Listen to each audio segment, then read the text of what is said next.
আচ্ছা কনসে আল্লাহ বড় না মানুষ বড়? ধরো গাদা, তুই কার হাতে কার জোড়া দেশ?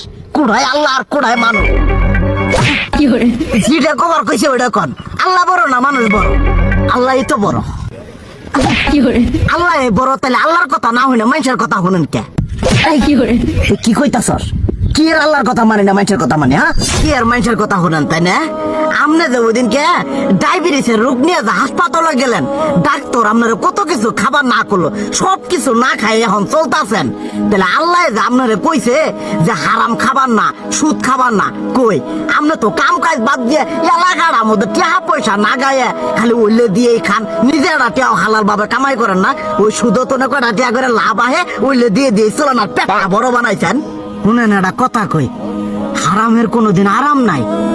হালাল পথে রুজি রোজগার করেন, প্রয়োজনে এড়া বেলা কম খায়েন, তাও শরীর পিণ্ডও ভালো থাকবো, কোনো রোগ বেদও হবো না, আরামও পাবেন, আল্লাহও খুশি থাকবো। তুই আমার এইভাবে বুঝাবি আগে কইলি না কে? আসলে এই বিষয়টা তো আমি কখনো মাথায় এইভাবে নিইনি যে আমাদের কখনো ডাক্তার নিষেধ করলে ঠিকই আমরা নিষেধ মানি, কিন্তু উপর আল্লাহ যে কত কিছু নিষেধ করে দিয়ে সেটা মানি না। আর এই যে হারাম পথে টিয়া পয়সা কামাই করতেছেন, শরীরের মধ্যে দুনিয়া রোগ বেত হয়েছে, দেখা যাইতেছে যা টিয়া হারাম পথে কামাই করতেছেন তার তো বেশি টিয়া মনে করেন জ্বলেই যাইতেছে গা বেশি। আজকের পর থেকে আমি আর এই হারাম সুদ খামো না, আমি হালাল পথে চলবো, হালাল টাকা পয়সা ইনকাম করবো। এতে করে যদি একবেলা কমও খাইতে হয় তবুও খামো, তবু আমি আর এই হারাম পথে চলবো না। আচ্ছা ঠিক আছে।